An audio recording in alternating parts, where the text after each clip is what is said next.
Good day, gamers. This is Kent.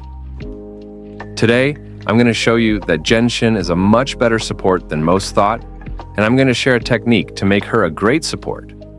We all agree that Verina is generally the best in-slot support character due to her healing and buffing abilities. However, there are 4 factors about Jianxin you might want to consider using her instead. Number 1, Jianxin can also buff your characters.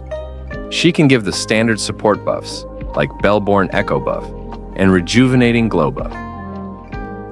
Her outro buff gives a whopping 38% liberation damage buff, letting characters like Changli hit hard. Number 2, mob grouping. If you are running a duo DPS team like Chixia and Changli, you may find yourself lacking someone to pull the small mobs together. This utility skill of Jianxin will help you a lot in this case.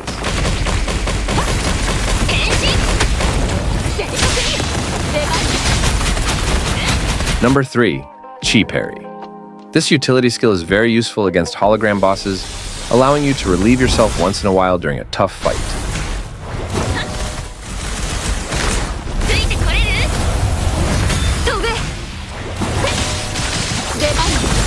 Here's the really interesting part of the skill.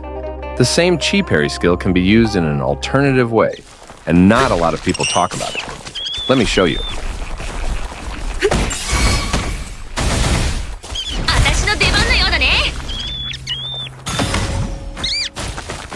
If you do that to a boss, you can freeze him for 1 second.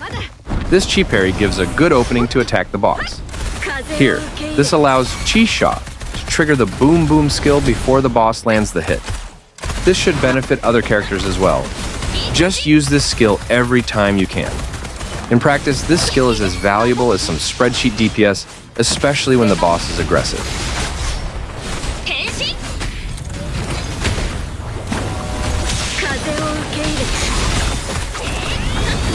Number 4, she has a good damage scaling on her own. A support character giving a decent amount of damage within a short period is also a good contribution. She is called the one-man army for a reason. We don't need to spend a lot of time doing basic attacks with her. The damage from just liberation and Chi parry is good enough. Let's see the tower gameplay.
きれるかな。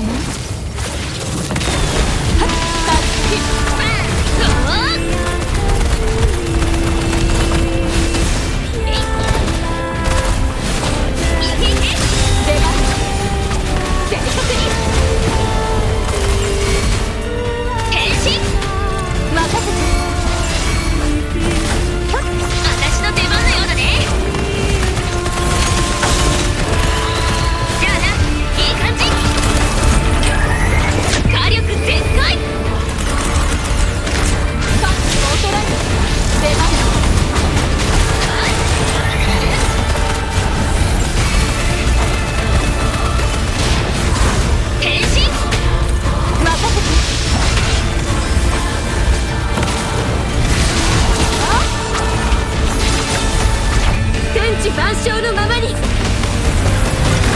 せて。レッスンきらめき。パッチ。まだそんなもんじゃないよ。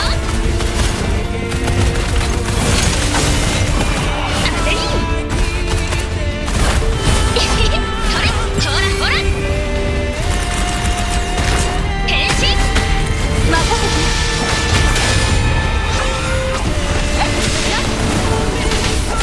出番。行くよ、くらえ。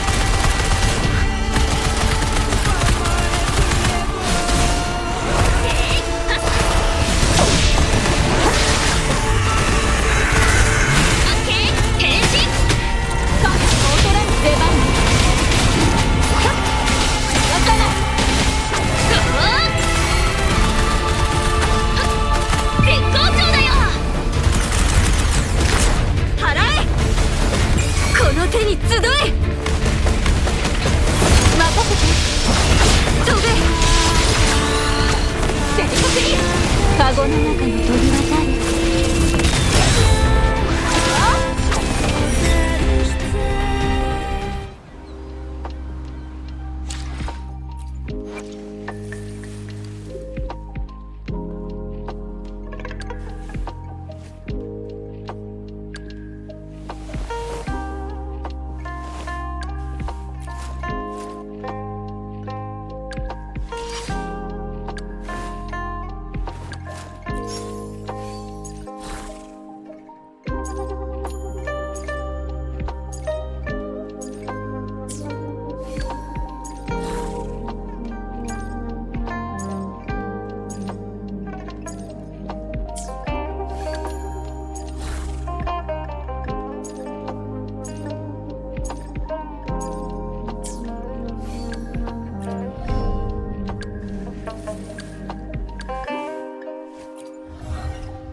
If you guys want to try this quick swap team, I can give you some tips for you to pull this off.